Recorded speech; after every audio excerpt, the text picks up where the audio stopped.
எல்லோரும் இன்புற்றிருப்பதை தவிர வேறொன்றுமறியேன் பராபரமே. எல்லா செல்வங்களையும் பராசக்தி அபிராமி எல்லோருக்கும் தந்தருள வேண்டும். நம்மளுடைய வாழ்க்கையில் நினைக்கக்கூடிய எந்த ஒரு விஷயமாக இருந்தாலும் அந்த விஷயம் நடப்பதற்கு ஒரே ஒரு சக்தி நமக்கு தேவை. ஒரு சக்தி, ஒரு பவர். அந்த பவர் இருந்ததுன்னா எந்த ஒரு விஷயத்தையும் நம்மளால் ஹேண்டில் பண்ண முடியும். அதே துஷ்ட சக்தியாக இருந்தால் ஒரு விஷயத்தை நம்மளால் செயல்படுத்தவே முடியாது. அதே நமக்கு இஷ்ட சக்தியாக இருந்தால் அந்த விஷயத்தை செயல்படுத்த முடியும். இப்போ உதாரணம், ஏதாவது ஒரு வார்த்தையை அம்மா சொன்னால் நமக்கு ரொம்ப கோபமாக இருக்கும், அப்பா சொன்னால் ஆறுதலாக இருக்கும், நண்பர்கள் சொன்னால் ரொம்ப சூப்பராக இருக்கும். அதே ஒரு வார்த்தை அம்மா சொன்னால் சூப்பராக இருக்கும், நண்பர்கள் சொன்னால் பிடிக்காது, அப்பா சொன்னால் சுத்தமாக பிடிக்காது. ஆனால் வார்த்தை ஒன்று தான், அது யாருக்கிட்டேருந்து வருது அப்படிங்கிறது தான் ரொம்ப முக்கியம். நம்ம வாழ்க்கையில் பல பிரச்சனைகளை உண்டு பண்ணுறதே என்னென்னா, ஏதோ ஒரு பவர், ஏதோ ஒரு சக்தி அந்த நேரத்தில் நம்மளை லைஃப்பை மாற்றி விட்டுரும். காலையில் பொழுது முடிஞ்சு எழுந்திருக்கிறோம், விடியுது, நிறைய பேரோட வாழ்க்கை விடியாமல் கூட போகும். என்னன்னு கேட்டால், நல்லா தான் சார் நினச்சேன், நல்லது தான் சார் நினச்சேன், நான் இது மாதிரிலாம் நடக்கும்னு எதிர்பார்க்கவே இல்லைன்னு ஈவினிங் சொல்லுவாங்க. நான் சாதாரணமாக தான் சார் இந்த ஃபோனில் பேசினேன், சாதாரணமாக தான் சார் இந்த எஸ்எம்எஸ் அனுப்பினேன், சாதாரணமாக தான் சார் நான் இந்த விஷயத்தை பார்த்தேன், சாதாரணமாக தான் சார் நான் நடந்தேன், இப்படி போகும் நான் எதிர்பார்க்கவே இல்லை அப்படின்வாங்க. அப்போ நமக்கு சரின்னு பட்டது யாருக்கோ ஒருத்தவங்களுக்கு தவறுன்னு பட்டிருக்கு, அதனால் பிரச்சனை பெருசாக இருக்குது. அப்புறமா அவங்க தவறுன்னு பட்டதுனால நம்ம அதை திருப்பி யோசித்து பார்க்கும்போது, செஞ்சுருக்கக்கூடாது, இது என் மேலே தான் மிஸ்டேக்கு அப்படின்னு நம்ம மனசே திருப்பி ஒரு ரவுண்டு நம்மள்கிட்ட சொல்லும். இது மாதிரி ஏன் நமக்கு பல ஆப்பர்ச்சுனிட்டிஸ் மிஸ் ஆகுது, நல்ல மனிதர்களை இழக்கிறோம், நமக்கு நடக்கிற ஏன் விஷயங்களுக்கு நாமே ஜபாத் வேறு ஆகிறோம், பொறுப்பாகிறோம். ஆனால் எடுத்த உடனே அது நமக்கு தான் நாம் பொறுப்புன்னு நமக்கு தோணாது. எல்லாமே சரியாக பட்டிருக்கும், பிறகு தான் அது பொறுப்பாக இருக்கும். இது எப்படி? நாம் தான் ஒரே ஆள் தானே, நம்ம என்ன டபுள் கேரக்டராக நடிக்கிறோம்? நம்ம ஒரு படத்துலலாம் நடிக்கிற மாதிரி டபுள் ஆக்ஷன் அதெல்லாம் இல்லையே. அப்போ நம்ம ஒரு விஷயத்தை ஏற்றுக்கிறோம், கரெக்டாக இருக்குது, அதே இன்னொரு விஷயத்தை ஏற்றுக்க முடியல இன்னொரு நேரத்தில், அப்புறம் திருப்பி நமக்குள்ளே நம்ம மன்னிப்பு கேட்டுக்கிறோம். இப்படியே பல பிரச்சனைகளை சந்தித்து பல விஷயங்களை இழந்து நல்ல நேரத்தில் கைகூடுற நேரத்தில் வார்த்தையை விட்டு வகையாக சிக்கினவங்க எத்தனை பேர் இருக்கும் யோசிச்சு பாருங்கள். எத்தனை ஆப்பர்ச்சுனிட்டிஸை மிஸ் பண்ணியிருக்கிறோம். உடனே நம்ம என்ன பண்ணுவோம், என்ன ஆச்சுன்னே தெரில சார், இனிமேல் இந்த பொழப்பே வேணாம். தொழிலை வெறுக்கிறவங்க உண்டு, குடும்பத்தை வெறுக்கிறவங்க உண்டு, தன்னை அனாதை போல் பாவித்து கொள்ளக்கூடியவர்களும் உண்டு. இனிமேல் இந்த உலகத்தில் யாருக்கும் எந்த உதவியுமே செய்யக்கூடாது, நான் இப்படி நினச்சி அதை செய்யலை அப்படின்னு நம்மளை நாமளே திட்டமிடுறதுன்னு கூட தெரியாமல் குழம்பி நிற்போம். இதுக்கெல்லாம் காரணம் ஒன்றே ஒன்று தான், ஏதோ ஒரு சக்தி, கிரகத்துடைய தன்மை நம்மளை மாற்றுது. அப்படி எந்த கிரகம் நமக்கு சாதகமாக இருந்தால், எந்தெந்த கிரகம் சாதகமாக இருந்தால் நமக்கு நல்லது நடக்கும், எந்தெந்த கிரகம் சாதகமாக இல்லைன்னா நாம் வாயை பொத்தின்னு இருக்கணும் அப்படிங்கிறத பற்றி தான் இன்றைக்கி பேச போகிறோம். இது ஒரு அவேர்னஸ் வீடியோ தான். கண்டிப்பாக நம்ம வாழ்க்கையில் அதுக்கு என்ன பரிகாரம் பண்ணிக்கணும், எந்த கிரகம் சாதகமாக இருந்தால் நம்ம பேசுகிறதெல்லாம் ஓகே ஆகும், எந்த கிரகம் சாதகமாக இல்லைன்னா நம்ம பேசுகிறதெல்லாம் ஆப்போசிட் ஆகும். ஒவ்வொரு ராசிக்கும் ஒவ்வொரு கிரக மாற்றங்கள் ஏற்படும், நல்ல கவனிங்க. அடுத்தது அதுக்கு என்ன பரிகாரம் பார்க்கலாமா? வாங்க. ஏகப்பட்ட தொல்லைகளை, ஏகப்பட்ட பிரச்சனைகளை, ஏகப்பட்ட வருத்தங்களை, ஏகப்பட்ட வில்லங்கங்களை, ஏகப்பட்ட வினை விரயங்களை எல்லாம் சந்தித்து வரக்கூடியவர்கள் கும்பராசி. ஒரு நாளாவது இந்த துன்பம் குறையாதா இந்த கும்பத்துக்கு அப்படின்னு நினைக்கக்கூடிய இந்த கும்பராசிக்காரர்களுக்கு துன்பம் யாரால் வருதுன்றதை இப்போ சொல்லித்தரப்போகிறேன். இந்தந்த நட்சத்திரம் உங்களுக்கு ஒத்து வராது, இந்தந்த நட்சத்திரத்தில் நீங்கள் ரொம்ப கவனமாக இருக்கணும். இந்தந்த நட்சத்திரக்காரர்களால் நாம் கொஞ்சம் கஷ்டப்படுவோம், மன வருத்தம் ஏற்படும், வருத்தங்கள் ஏற்படும். ஸோ இந்த நட்சத்திரத்தன்னைக்கு நம்ம காரியத்தை துவங்கக்கூடாது. என்னென்ன நட்சத்திரம்? இந்த நட்சத்திரக்காரர்களோட பேசும்போது பொறுத்துக்கிட்டு போகணும், ரத்தம் சுண்டிடும், வேறு வழி கிடையாது. ஸோ அப்போ என்ன பண்ணலாம் அதை பற்றி பேச போகிறோம். முதல்ல கும்பராசி பொறுத்த வரைக்கும் அலாதி பிரியம் கொண்டவர்கள். இந்த கண்ணில் கண்ணீர் எங்கே இருக்குன்னே தெரியாது. இந்த நடிகர்கள்லாம் பார்த்திங்கன்னா அதுக்கு ஒரு தண்ணி வரத்துக்காக கண்ணில் கிளரிசினா என்னமோ ஒன்று போட்டுப்பாங்க. கும்பராசிக்கு அவ்வளோ தூரம்லாம் இல்லை. சென்டிமெண்ட்டாக ஏதாவது பேசினாலே எமோஷன் உடனே ஆகிடுவாங்க. அதுதான் கும்பராசி. கண்ணு டக்குன்னு கலங்கிடும்.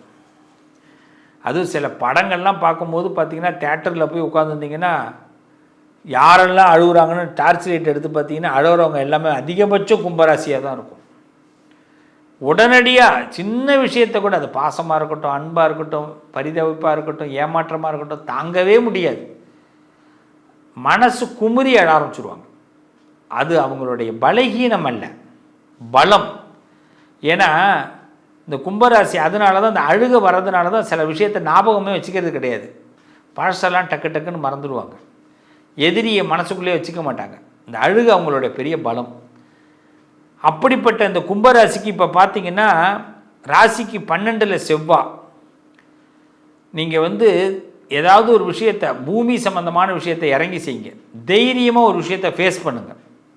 ராசியிலேயே புதன், சுக்கிரன், ராகுலாம் உட்காரும்பொழுது தைரியம்தான் இப்போ நமக்கு தேவை. நிறைய சந்தோஷமான விஷயத்தை மட்டும் யோசிங்க. துக்கமான விஷயத்தை இந்த நேரம் யோசிக்கவே வேண்டாம். வாய் வார்த்தைகளில் கொஞ்சம் கவனமாக இருங்க.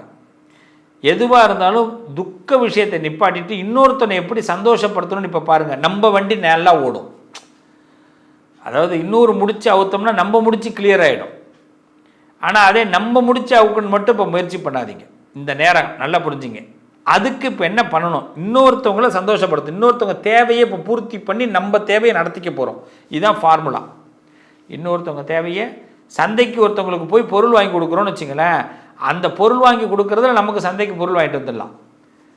இது ஒரு பிளானு. இதில் என்னங்க, ஏன் நம்ம போய் நமக்கு வாங்கிக்கூடாதா? இல்லை, அவனுக்கு வாங்கி கொடுக்க போகும்போது நம்ம வாங்கும்போது அவன் கொஞ்சம் நல்ல காய்கறியாக வாங்கிறது சொல்லுவான். அதை வச்சு நம்ம வாங்கிக்கலாம். ஒன்று, அவன் ஒரு ஐடியா கொடுப்பான், இந்தந்த காய்கறி எனக்கு வாங்கிட்டு வான்னு சொல்லுவான். அதை வச்சு நமக்கே ஒரு யோசனை வரும். ரெண்டாவது, அவனுக்கு வாங்கி கொடுக்கறதுனால அவன் நமக்கு ஒரு நண்பனாக வருவான். அதனால அவனை வச்சு ஒரு காரியத்தை அடுத்து நடத்த போகிறோம். இதுதான் இப்போ கும்பராசி பிளான் பண்ணணும். சமயோஜிதமாக பிளான் பண்ணணும். இப்படி எல்லாம் பிளான் பண்ணுறதுக்கு சில நட்சத்திரம் ஒத்து வராது. இந்த கும்பராசியை கெடுக்கிறதுக்குன்னே சில நட்சத்திரம் இருக்குது. தலையெழுத்தை மாற்றுறதே சில நட்சத்திரம். உங்கள் தலையெழுத்தை கிறுக்கிறதே சில நட்சத்திரம். இவர்களால் போராடி போராடி நம்ம கஷ்டப்படணும். அதில் முதன்மையான நட்சத்திரங்கிறது பார்த்திங்கன்னா பூச நட்சத்திரம். இந்த கும்பத்துக்கும் பூசத்துக்கும் சுத்தமாக ஒத்து வராது. கும்பத்துக்கும் அனுஷத்துக்கும் சுத்தமாக ஒத்து வராது. கும்பத்துக்கும் உத்திரட்டாதிக்கும் சுத்தமாக ஒத்து வராது. இந்த 3 நட்சத்திரங்கள் மிகப்பெரிய ஆபத்து. உங்களுடைய நேரங்களை காலங்களை இந்த 3 நட்சத்திரமும் மாற்றி விட்டு போயிட்டே இருக்கும். நீங்கள் நாளைக்கு காலையில் உங்களுக்காக ஒரு 10 நிமிஷம் ஒரு 2 வீலர் எடுத்துகிட்டு போகணும், கார் எடுத்துகிட்டு போகணும், இல்லை நீங்கள் எங்கேயாவது படத்துக்கு போகணும், எங்கேயாவது ஒரு ரிசப்ஷனுக்கு போகணும், இல்லை ஒரு ட்ரெஸ் எடுத்து போட்டுக்கணும்னு ஆசைப்பட்டீங்கன்னா இந்த 3 நட்சத்திரக்காரங்க நினச்சா தான் அது நடக்கும். இந்த 3 நட்சத்திரக்காரங்க மாற்றி நினச்சாங்கன்னா உங்களுக்கு முடிஞ்சிடும். அதேமாதிரி இந்த 3 நட்சத்திரத்தில் உங்கள் சந்தோஷமான விஷயங்களை பற்றி யோசிச்சிங்கன்னா நடக்காது. புரியுதுங்களா? இந்த 3 நட்சத்திரத்தில் உங்கள் சந்தோஷமான நட்சத்திரங்களை விஷயங்களை நினச்சாலும் கும்பத்துக்கு நடக்காது. அப்போ அலாட்டாக இருங்க. அடுத்த ஒரு 3 நட்சத்திரம், இந்த 3 நட்சத்திரமும் பார்த்திங்கன்னா நமக்கு பெரிய ஆபத்தை கொடுக்குற நட்சத்திரம். ஏன்னா இது எப்படி பூசம் உங்களுடைய டைமிங்கை மாற்றி விட்டுடும். அனுஷம் பார்த்திங்கன்னா உங்களை சோதிக்கும். உத்திரட்டாதி பார்த்திங்கன்னா உங்களை முன்னேற விடாது. இப்போ இந்த நட்சத்திரக்காரங்களுக்கு இதெல்லாம் ஒரு பெரிய மைனஸ். இப்போ அதே நம்ம இன்னொரு 3 நட்சத்திரம் இருக்குது. அந்த 3 நட்சத்திரமும் பார்த்திங்கன்னா உங்களுக்கு நிறைய தொந்தரவுகளை கொடுக்கக்கூடிய நட்சத்திரமாக இருக்குது. அதில் ரொம்ப முக்கியம், நம்மளுடைய சொல்லுவாங்கள்ல, என்னை கொஞ்சம் சோதிக்கிறாங்க சாமி அப்படின்னு.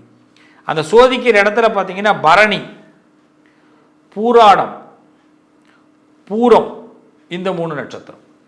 பரணி, பூரம், பூராடம், இந்த 3 நட்சத்திரமும் நம்மளை கொஞ்சம் சோதிக்கும். இதை விட இன்னொரு ப்ளஸ் இருக்குது. மொத்தம் எல்லாருக்கும் 6 நட்சத்திரம் இருக்கும், 3 நட்சத்திரம் இருக்கும். இதில் கும்பராசிக்கு மட்டும் 9 நட்சத்திரம் வருது. அதனால தான் பெருத்த பிரச்சனைகளை சந்திச்சுட்டே வராங்க. பூரம், பரணி, பூராட நட்சத்திரம் பார்த்திங்கன்னா நீங்கள் ஒரு முடிவு எடுத்துகிட்டு போய் அவங்கள்ட்ட போனீங்கன்னா அவங்க சொல்கிற முடிவு தான் நீங்கள் கேட்குற மாதிரி இருக்கும். நீங்கள் என்ன முடிவு சொன்னாலும் அவங்க முடிவில் தான் இருப்பாங்க. அந்த 3 நட்சத்திரம் உங்களை என்ன பண்ணணும், எகென்ஸ்ட் ஆக்கிடும். உங்கள் மேலே ஒரு கெட்ட பேர் உண்டாக்கிடும். இதனால இன்னொருத்தவங்களை நீங்கள் பகைச்சிக்கிற மாதிரி ஆகிடும். நீங்கள் என்ன தான் நல்லது பண்ணாலும் இந்த 3 நட்சத்திரத்தில் கெட்ட பேர் வாங்குற மாதிரி ஆகிடும். அதே மாதிரி இன்னொரு நட்சத்திரம் சுவாதி. இந்த சுவாதி நட்சத்திரக்காரர்களோடு என்ன பேசணுமோ அதோடு பேசிங்க, அதிகமாக பேச வேண்டாம். நீங்கள் வைக்கிற அன்பு பொய்யா போயிடும். உங்கள் மேலே ஒரு நம்பிக்கை இல்லாத தீர்மானத்தை ஏற்படுத்திடுவாங்க. இந்த சுவாதி நட்சத்திரம். அதே மாதிரி இன்னொரு நட்சத்திரம், இந்த கும்பராசிக்கு சுத்தமாக ஒத்து வராத நட்சத்திரத்தில் இந்த நட்சத்திரமும் கிருத்திகை நட்சத்திரம். இந்த கிருத்திகை நட்சத்திரக்காரர்களும் உங்களுக்கு பார்த்தீங்கன்னா ஆப்போசிட் ஆகிடுவாங்க. கிருத்திகை நட்சத்திரமும் உங்களுக்கு ஆப்போசிட் ஆகிடுவாங்க. அதே மாதிரி இன்னும் ஒரே ஒரு நட்சத்திரம், இந்த சதய நட்சத்திரம். கும்பராசிக்கு சதயம் ஆப்போசிட் ஆகிடும். அப்போ எது தாங்க எனக்கு பெஸ்ட்டு? இந்த 9 நட்சத்திரமும் நமக்கு பெரிய டேமேஜ். அதில் இந்த சுவாதி கிருத்திகை சதயத்தை ஒரு பங்கு எடுத்துக்கலாம், நம்மளோட முன்னேற்றத்துக்கு ஒரு காரணமாக இருப்பாங்க. ஆனால் அவங்களே நம்மளை தலையை குட்டுறதும் காரணமாக இருப்பாங்க. ஆனால் முதல்ல சொன்ன அந்த 6 நட்சத்திரமும் சுத்தமாக உங்களுக்கு அவாய்ட் பண்ணிடணும். அப்போ இந்த 9 நட்சத்திரத்தை எப்படி ஹேண்டில் பண்ணால், அன்றைய தினங்களில் நம்ம ஒரு விஷயத்தை ஆரம்பிக்க வேண்டாம், நம்பி இறங்க வேண்டாம். நம்மளை ஒரு என்ன சொல்லுவாங்க, யூஸ் பண்ணிக்கக்கூடியவர்களாக தான் நம்மளை வச்சுப்பாங்க.